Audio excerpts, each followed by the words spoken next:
ارمنستان کشوری که اولین بار در کتیبه داریوش اول تو سال 520 قبل از میلاد ثبت شده و در آثار تاریخ‌نگاران یونانی مثل هرودوت نیز به اون اشاره شده.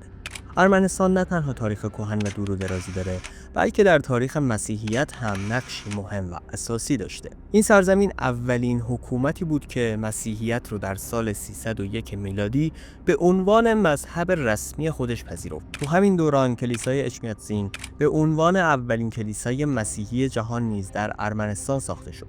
علاوه بر این پایتخت ارمنستان، ایروان، یکی از قدیمی‌ترین شهرهای جهانه که در سال 782 قبل از میلاد تأسیس شده. ایروان حتی 29 سال قبل از روم ساخته شده و هنوز هم شهری زنده و پویاست. در کنار اینها نسل کشی ارمنیان در اوایل قرن 20 یکی از تلخ‌ترین و تاریک‌ترین دوران‌های تاریخ ارمنستان بود. این واقعه باعث شد که بسیاری از ارمنی‌ها به کشورهای مختلف مهاجرت کنند و از وطن خودشون دور بشن.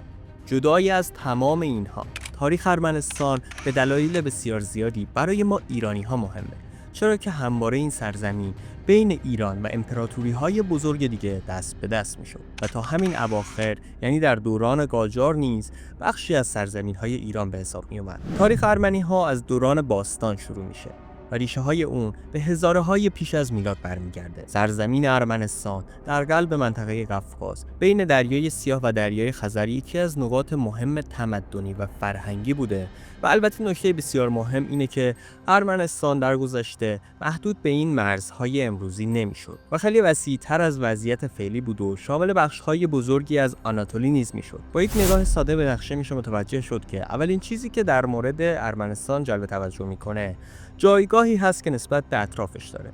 این سرزمین از نظر جغرافیایی به عنوان یک پل ارتباطی بین تمدن‌های شرق و غرب عمل می‌کرده و همین موضوع باعث شده که ارمنستان همواره در طول تاریخ مورد توجه قدرت‌های بزرگ قرار بگیره. در مورد پیشا تاریخ ارمنستان مثل بسیاری از کشورهای اطراف نشانه‌های زیادی از تمدن‌های اولیه وجود داره. همینقدر باید بدونیم که کاوش‌های باستانشناسی نشون دادن که ارمنستان یکی از مسیرهای مهم عبور انسان نخستین در مهاجرت به سمت اروپا بوده. همچنین غارهایی در این منطقه کشف شدن که بقایای باستانی اونها از جمله آثار هنری و اشیاء ساخته شده از سنگ گواه زندگی انسان اولیه توی این منطقه است. در مورد اینکه ارامنه از بومی‌های این منطقه بودن یا نه بحث و نظر زیاده که واقعا پاسخ روشنی هم براش وجود نداره.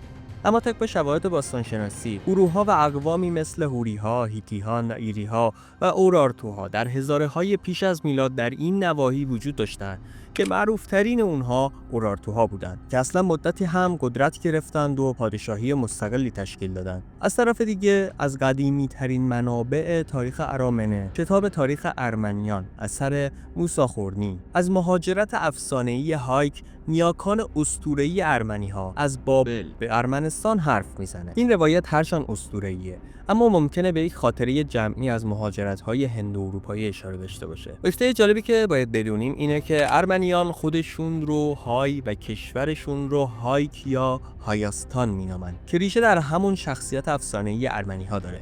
در دوران هخامنشیان کتیبه‌های داریوش بزرگ از نام آرمینا برای اشاره به ارمنستان استفاده کردند. این اسم یکی از قدیمی‌ترین منابعیه که به طور مستقیم به ارمنی‌ها اشاره داره و گواهی بر حضور و هویت اونها در ساختار سیاسی و جغرافیایی اون دور است. واژه ارمنی در طول تاریخ در زبان‌های مختلف با آواهای مختلفی تلفظ می‌شده.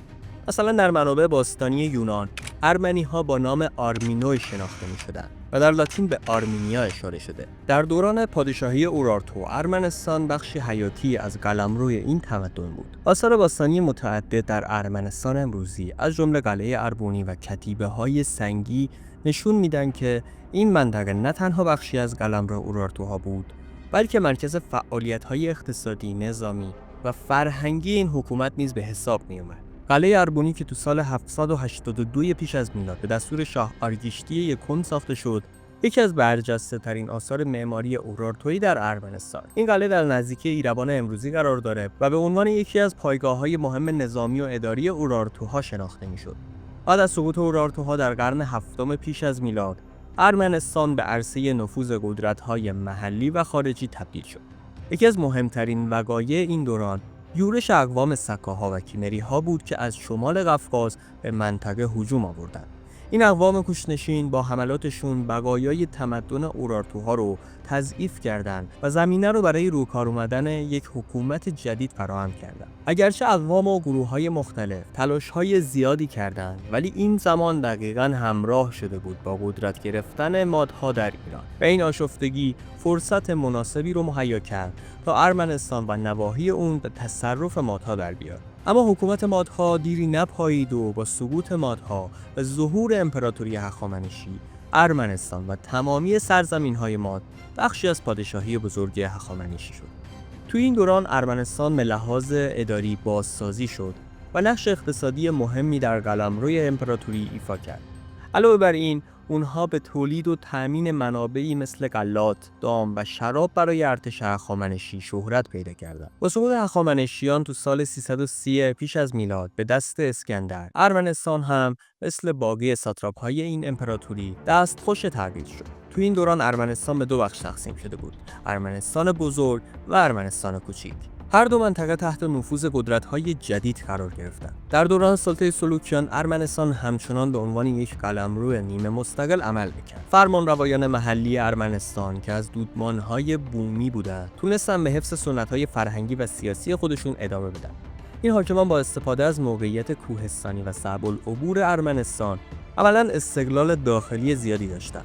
هرچند که از نظر سیاسی و اقتصادی تابع قدرت مرکزی سلوکیان بودند، اما در سال 190 پیش از میلاد خاندان آرتاشسی به رهبری آرتاشس اول استقلال ارمنستان را اعلام کرد و سلسله‌ای بنیان کرد که در تاریخ این سرزمین نقشی مهم ایفا کرد.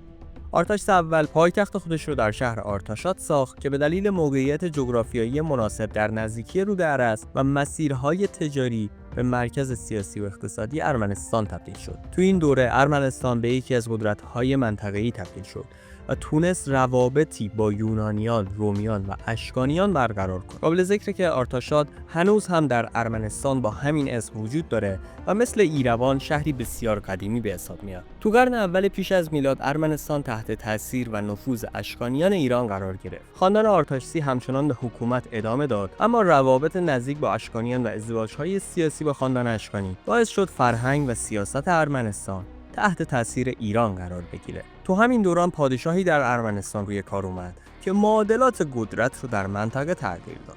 تو زمان فرمانروایی تیگران دوم، قلمرو ارمنستان 3 برابر شد و ارمنستان به یکی از نیرومندترین حکومت‌های اون دوران تبدیل شد. به همین علت تیگران دوم رو در تاریخ تیگران بزرگ نیز می‌نامند. تیگران بزرگ از برجسته‌ترین پادشاهان این دوره ارمنستان رو به اوج قدرت خودش رسوند که وسعت سرزمین‌هاش از دریای مدیترانه تا دریای خزر امتداد داشت. پایتخت اون تیگراناکرت به یک مرکز فرهنگی و تجاری بزرگ تبدیل شد. با این حال این قدرت دوام نیاورد و بعد از شکست تیگران از رومیان تو سال 66 پیش از میلاد، ارمنستان به قلمروی تحت الحمایه روم تبدیل شد. با سقوط خاندان آرتاشسی، ارمنستان به میدان رقابت بین ایران و روم تبدیل شد و حتی تا زمان سلطنت ساسانیان در ایران نیز ادامه داشت. هر دو قدرت بزرگ به دلیل موقعیت استراتژیک ارمنستان بر سر کنترل اون رقابت داشتند.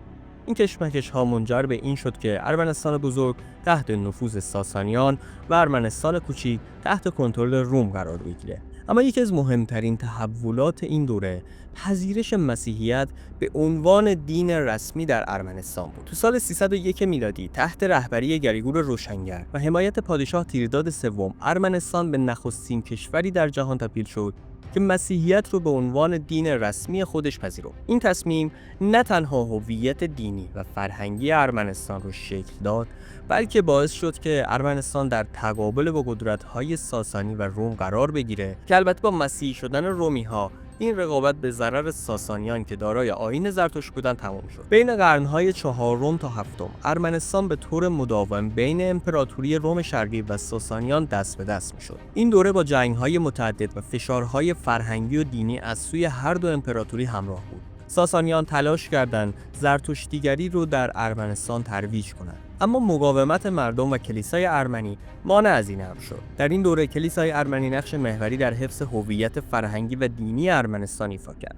تو سال 451 میلادی جنگی بین ارمنی‌ها و ساسانیان رخ داد که اگرچه به لحاظ نظامی به شکست ارمنی‌ها انجامید، اما مقاومت اونها در برابر تحمیل دین زرتشت رو نشون داد و در نهایت باعث حفظ استقلال دینی ارمنستان شد. بنابراین مسیحی شدن ارامنه نه تنها به اونها یک هویت متمایز داد، بلکه این کشور رو در برابر تحولات عظیم سیاسی و فرهنگی مقاوم کرد.